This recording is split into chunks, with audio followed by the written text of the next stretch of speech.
welcome back to our adventure here in 80 days where we're on the route towards the Orient. Today we turn south. The Orient Express Company ran a spur line from the Budapest that swept down the length of Europe to Athens. It originally stopped midway at Belgrade. But since that city's almost total destruction, what happened to Belgrade? In the last confrontation with the Austro-Hungarians and the Ottomans, the train now went straight through. Such destruction. It had to be hoped, though the powers that be a lesson about tolerance. Crazy. Greetings, Madame Guard. Show me your ticket first, please. Yes, monsieur. How can I help? From Athens to Thessaloniki.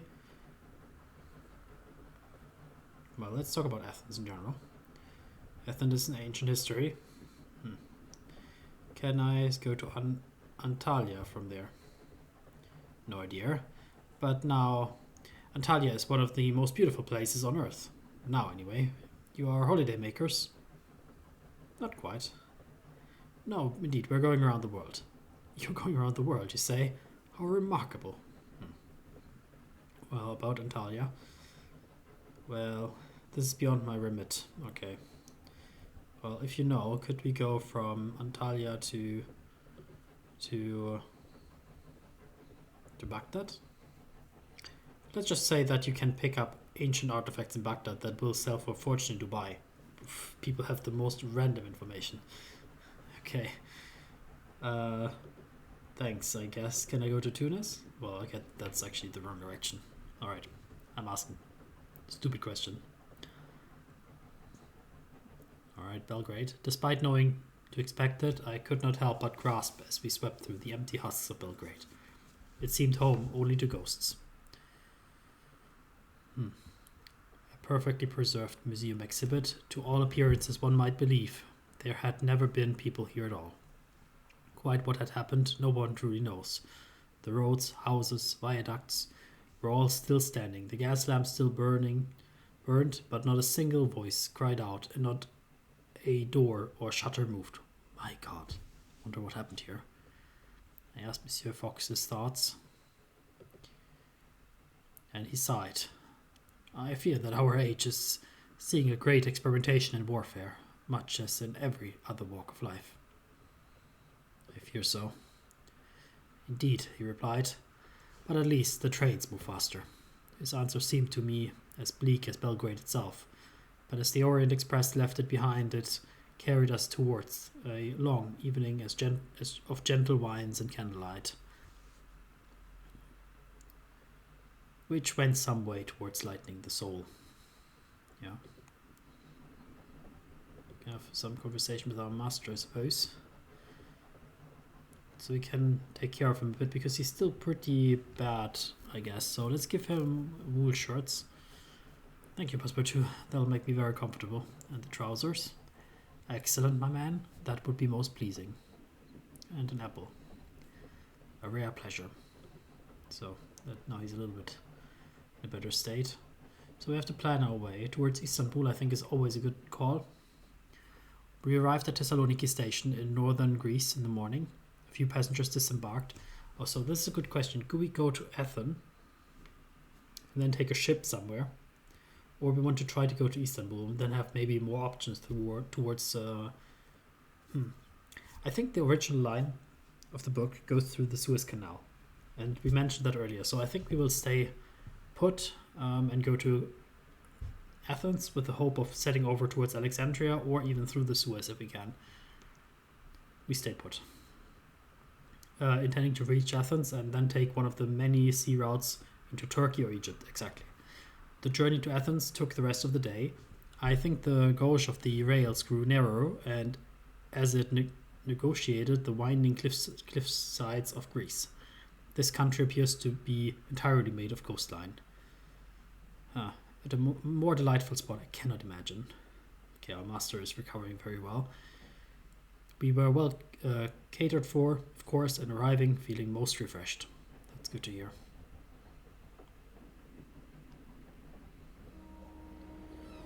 So we have no option to really plan, I guess, because the only way is back to Thessaloniki, which for sure we will not try for. How do I go back here? I don't want to waste the time here, actually. That's really annoying.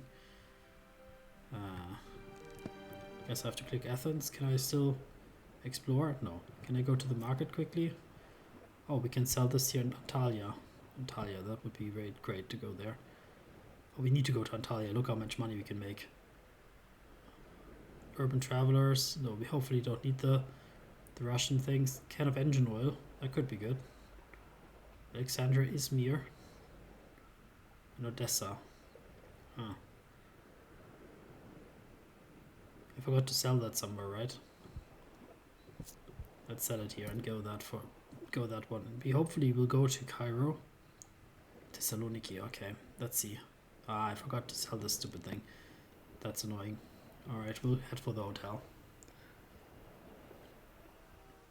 My master was not, as a rule, particularly interested in the fabulous locales and exotic cities we journeyed through. Athens was the exception that proved the rule. His sudden interest was not limited to the city. He fixed me with a look. Do you speak Greek?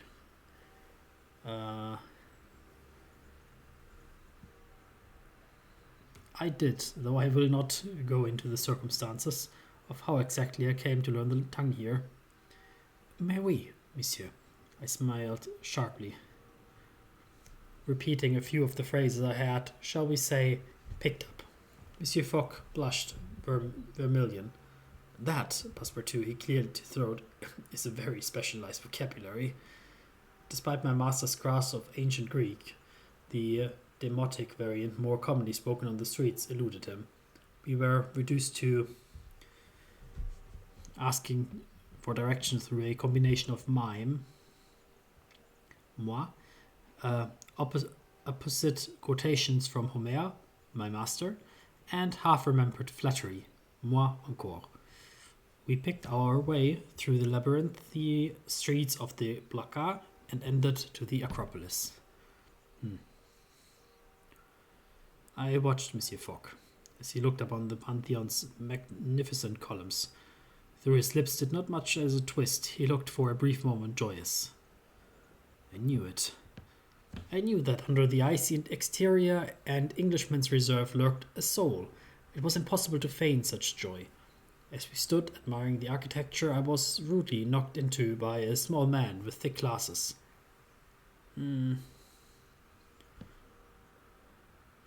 I was also just now, when I read that, thinking maybe that's a thief, so my hands flew to my wallet to ensure it was still there. But it was. The man blushed red at my gesture. My apologies, he murmured. Too occupied by the sights, perhaps, I suggested cheerfully, and the man smiled. I have seen it many times before, though. Yes, it is most impressive. He put out his hands to shake. Dimitri Sophos. I'm the owner of a modest shipping freight company based here. Ah. And then perhaps you can help us. We're going around the world. Sophos smiled and pulled a pamphlet from his jacket that detailed the routes and timings of his company. The one of the most interest was the boat sailing to Cairo, which was leaving the next day. Oh, that's excellent. I thanked him and promised to see him in the morning. He beamed and wobbled away. A man with sea legs, I observed.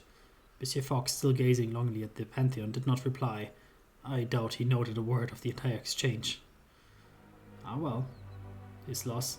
I mean, to Antalya would have been good, but to Cairo is basically ideal as well.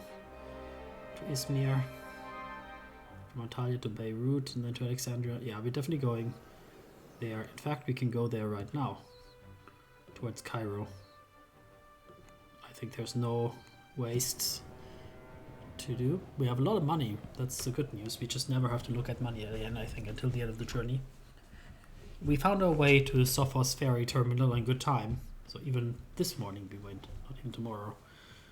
And waved a greeting to the owner, who was visiting to inspect his fleet. Passepartout, he cried cheerfully. You will join with me and drink some Retsina.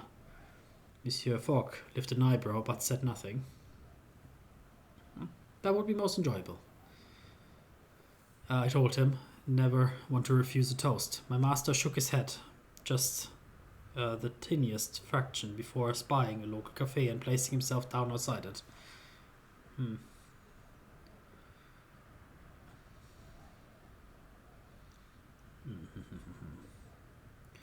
I would not normally abandon my master, but there was something in Sophos' manner that hinted at more than just a desire for society, and my instincts were quite correct. He leaned forward. Listen, Passepartout, I could use a man like you. Discreet, loyal. Okay. I nodded, recognizing the description of myself. One of the men who works for me in Antalya is a man named Fontaine. He is meant to manage the import and export of black olives, but I do not think that is all he's importing. So 1 second here. Just wanted to see where the cities are. Like, isn't Antalya like the one in Turkey? Because that's not on our route, if that's what he's thinking. Why do you ask? Why don't you ask him? I asked. Sophos shook his hand. There is no way I can walk into his dockyard and find out the truth. I own his dockyard. No, I need an outsider, a stranger. Someone who can not be connected to me, but with a keen eye and honest streak. And then I met you, young Passepartout. Tell me you will help me. But we're going to Cairo, not Antalya. He waved that away. If that's your only concern, this is easily arranged. Well,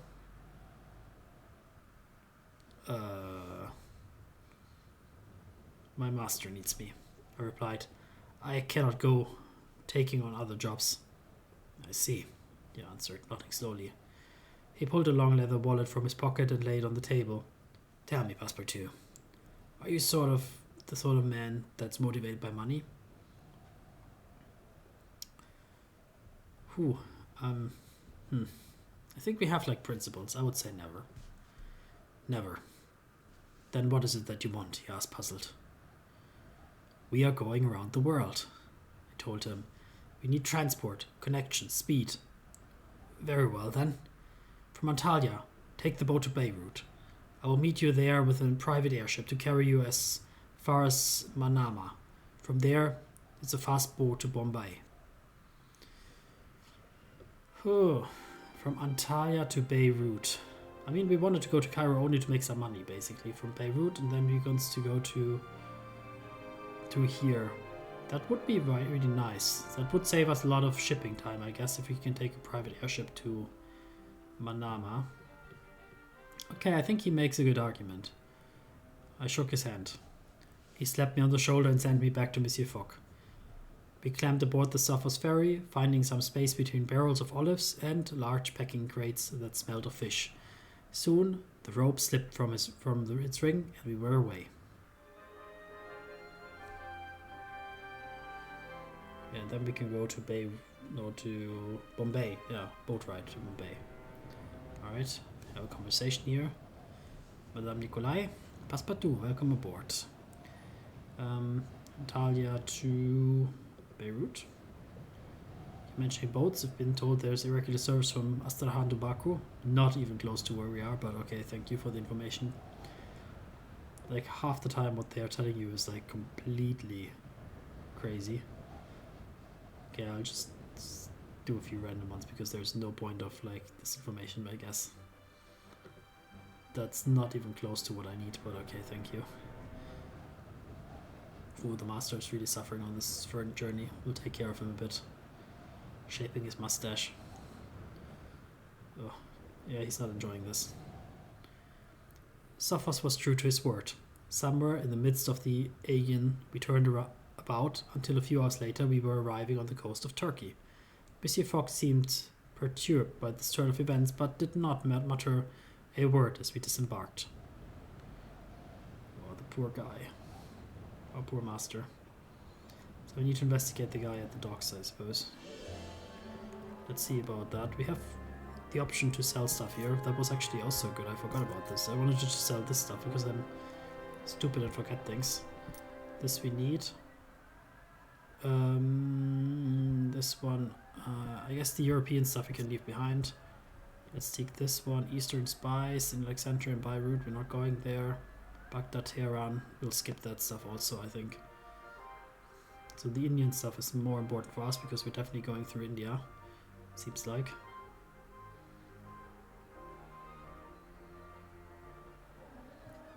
Okay. Now we have no option, I guess, to continue. We'll go to Beirut soon, I guess. But before that, we will investigate this guy for our friend. So passing the night here. Okay, he's recovering a bit. I spent my afternoon rambling around Kalichi, the historic center of Antalya, which was where I happened upon a group of Turkish dockhands unloading crates of Venetian goods into a warehouse flying the French flag. Well, I would try to investigate that. That sounds like they're doing something. They had a passable grasp of French. No doubt a prerequisite of working for their French employer, one Monsieur Fontaine, though we've never met him, one of them added bitterly. I had found Monsieur Sophos curious Monsieur Fontaine, after fashion at last. Should I lie that I am the person? As a good employer, I nodded and moved along. That is no longer the case, I lied, bowing flamboyantly, for I am Monsieur Fontaine. What can I say? I could not resist.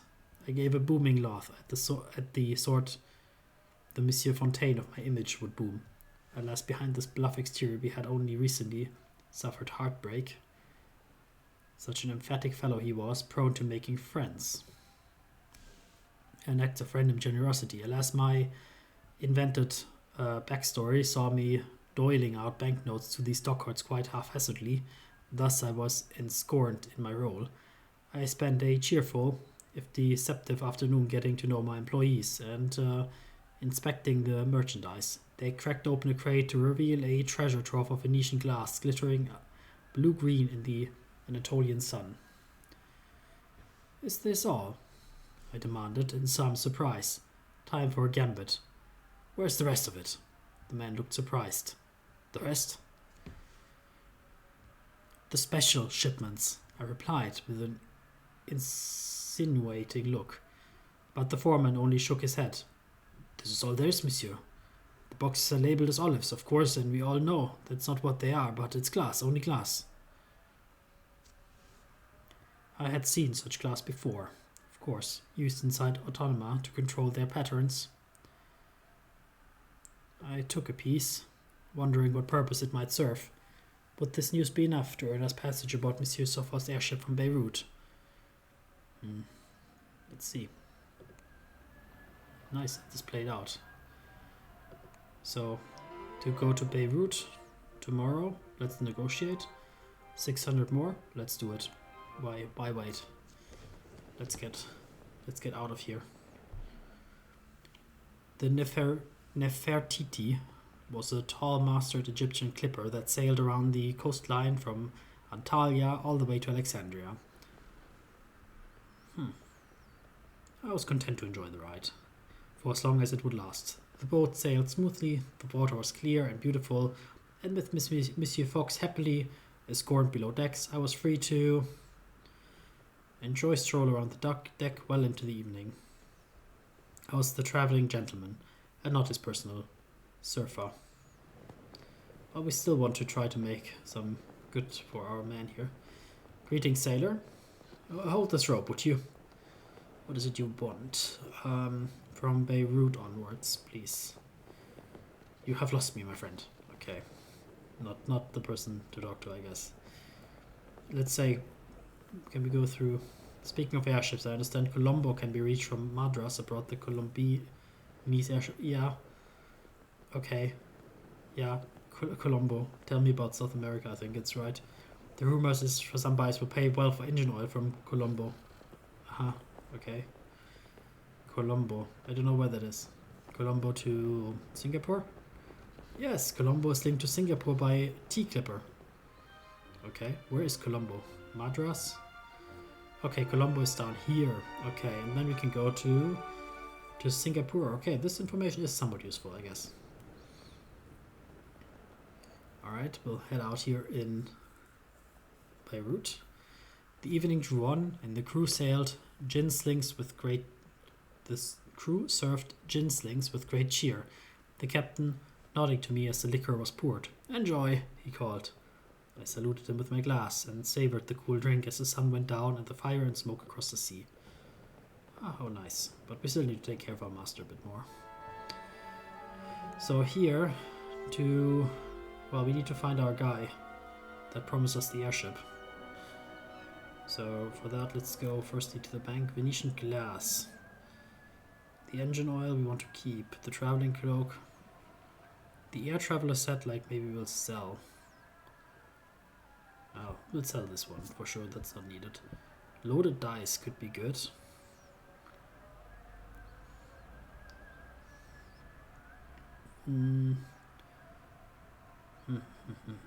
What is the best way? Loaded dice. Why not? Let's buy some loaded dice, and then let's retire to the hotel. We found no true hotel, only a boarding house of rooms around a central courtyard in which a fountain danced, and various people sat and talked in hushed tones. As I looked about, I found something suspect in every pair of eyes I met. So, naturally, I was curious. I introduced myself to a likely-looking pair. They had just arrived from Baghdad and were full of the glories of that city. "Well, tell me more," I demanded, and so the women, one Madame Izir, enthused about the generous hospitality and the warm welcome expected from all Baghdadians. A shame, as I think we will miss that city altogether. The woman seemed surprised. There are not many other ways to go from here. The boat to Cairo and the airship to Hail, but it's a slow ride by camel into the deserts and Riyadh from there. Madame Isir and her male companion took their leave from the fountainside, insisting on recommending a spot in town where we might find the driver to Baghdad before going. I was left sitting beside the fountain, listening to the whispering water until I retired.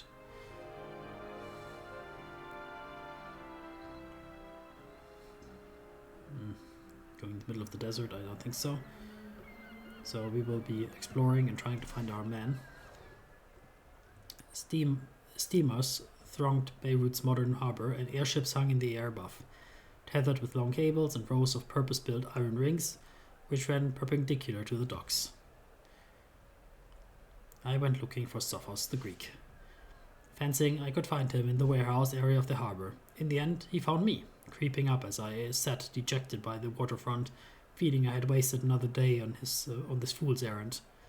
"Why, young Passepartout," he greeted me with a heavy pat on the back. "You made it." I hope you did not doubt me." He smiled. "My wife says I am altogether too trusting," he remarked. "She cannot see how I am still in business. I tell her, business is all about trust. Now," he took a seat beside me. "You must tell me all." Well, why am I downplaying it here? That doesn't make sense. Let's just show him the Venetian glass, I think. "This is what I found in the Fontaine's shipments," I said. He took the glass from me carefully, turning it over between his hands. "Fontaine is using my company as a cover to smuggle glass into the Ottoman Empire. Of course, if it should be discovered, it's my name on the papers, my surname stamped on the boxes." He plucked his spectacles from his face and began to chew the frames voraciously. "But what is so important about Venetian glass?" I asked, curious. Sophos lifted the glass and held it up to the sunlight, turning it in this way and that. "Look into it if you like," he said. I peered forward, not understanding, but as the light fell into the glass, I saw it broke and shifting around the pattern of colors, transformed veins within, constructing shapes that moved as it turned. "Have you seen the automata of the Scuola?" he asked. I shrugged. Sophos smiled. "You should. Beautiful machines." He stared deep into the glass as he spoke. "The painted, patterned glass is how they think. Fontaine is selling the squalor's work to the Ottomans and behind the guild's back. I will need to think about this. He shook himself to clear his thoughts. Passepartout, you have been braver than you know, and more trustworthy. I promised you a reward. He clapped me on the shoulder. Meet me at the airship dock whenever you're ready. We will fly in style to Manama. Until then, enjoy Beirut. With that, he left me. I stayed on the dock, lost in my thoughts. Let's try our dice. An Albanian sailor offered me a game of dice. I was only too happy to accept, despite the troubling relationship with Lady Luck of late. I don't know. Should we bet a lot? I think we just want to try out our dice. I bet £2. And he rolled a hard 4 to start, telling me he only just been released from the Lazaretto, which was sort of a maritime quarantine. He looked rather unsettled by the experience. It's no life for a sailor, being locked up ashore with no women and no liquor. It's unnatural, and besides, I'm healthy as donkey. Gave him a doubtful look. Though perhaps Albanian donkeys were a solo box-ridden breed, he remained serenely unaware of my zoological musings and proceeded to tell me of his cargo. Opium of the highest quality. Though, here's the joke, it is technically British opium, purchased straight from Turkish farmers, then resold for profit in the Arabian Peninsula. That makes no sense, I retorted. Whoever heard of selling opium to Arabs? You might as well try to sell them horses. You don't know my mistress. She could sell a recipe for komlek to an Albanian grandmother, the sailor said. She used the profit to fund her expeditions into the desert. What a daring woman. As he made his third roll, the sailor told me that her expedition camp was in Hail, some distance to the southwest, and always in need of an extra pair of hands. Interesting thoughts. I rolled 11. Thanks in the most part to my set of loaded dice. Yeah. I collected my winnings while the Albanian cursed and muttered. Still, we shook hands before we parted ways.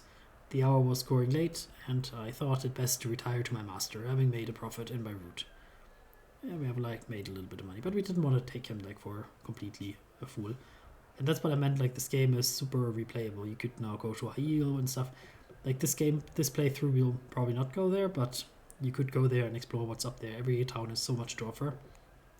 It's crazy. So, going from Beirut to Manama. Indeed. So let's waste no time on the private airship to travel in style across the desert.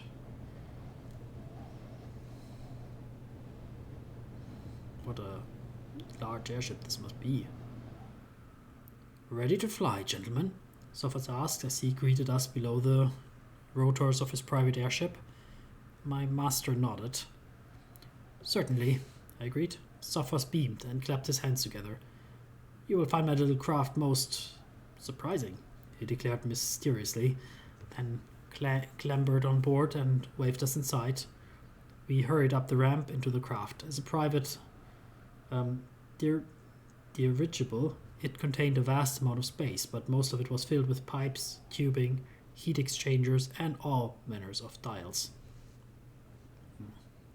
I looked at Sophos for explanation, but he merely smiled. At that moment, two things happened. The door behind us sealed on pistons, and I noticed the copper lily stamp on the floor of the airship. I gasped. This ship belongs to the Artificers Guild, I explained. Monsieur Fogg was placing himself down into the chair, and he murmured approval. You must have greatly aided the Artificers, I suggested, and he laughed. I've tried in my time. As he spoke, he gripped the levers of the ship and began to manipulate them with a speed and precision that could mean only one thing. This man was no mere freight merchant. You are an artificer, I declared, a gentle gauchy. Indeed, my little secret. Now perhaps you see why Monsieur Fontaine's association with the renegade scholars is such an issue for me. but not a gentleman for you. Please sit down. I took a seat, and I was glad I had done so in the instant we ascended. What a speed! We shot through the air at the rate of stone falls, but we were rising into the clouds. We will be in Manama within the day, Sophos said. In fact, we will be there in about 122 seconds. 132 seconds. I'm afraid I cannot serve you coffee. He gasped for breath as the ship jumped into the air. The passage is hardly a smooth one. Monsieur Fogg waved an apology away. I could nothing but stare at the dissembling, subtle Greek who had made me into yet another of his artificious tools. Well, I think we should take care of our master if we have the opportunity now. And we're traveling super fast, that's great. We landed, as promised, within 3 hours. Disembarking, Sophos wished us well. 132 minutes. How is that 3 hours? 132, that's 2 hours and something. Okay, whatever. Disembarking, Sophos wished us well. The guild is active all around the world, but weaker away from Europe and the old powers. Still, if you find an outpost, they will welcome you. With that, he pressed a medallion into my hand. Show this to any guild member you might meet. I thanked him, and we disembarked. We had saved ourselves considerable time. Indeed. Oh, he's already thinking about selling it in Karachi. Crazy man. Okay, let's just take a quick peek at things. We have the medallion, we gave away the other one. Desert Dweller, we will not need. Driving cab, I think also not needed. This one is valuable here. Okay, 230 is not that valuable. Open road set. I mean, not sure. I think we're okay. We'll just keep like what we have here. Can we already depart here next day or whatever? You want to go to Bombay? Tomorrow. Okay, that's fine. Tomorrow we'll go to Bombay. So this looks good. So we'll spend the rest of the afternoon exploring the city of Manama. And we find that we can also go to Muscat. I think that will not be our way. British influence over Bahrain had been cemented with the signing of the Perpetual Truce of Peace and Friendship some 20-odd years ago, which made Manama a town most congenial to Monsieur Fogg's particular tastes. I bought some Darjeeling tea from a vendor who supplied British residents in Bushehr. Monsieur Fogg showered me with appreciation, but just to say he gave me the slightest of nods. He's not a demonstrative man, but I dare say I am growing used to it. So we spent a few pounds of it and improved slightly our relationship with him. That's at least some good news. And then we will retire for the night, and we're on a good way. I think within 80 days, we already not half, but 1/3 or whatever around the world. I think we're doing good pace. As the night fell, I think I will attend to our master again to make sure that we have good relations here. I attended to Monsieur Fogg, ensuring he had a fresh tea with a dear wish he would have a comfortable night. Very good. Then we shall depart towards Bombay. Like so. But this is also where we will call the end of the episode. And I hope you will join me next time to continue from here. Take care.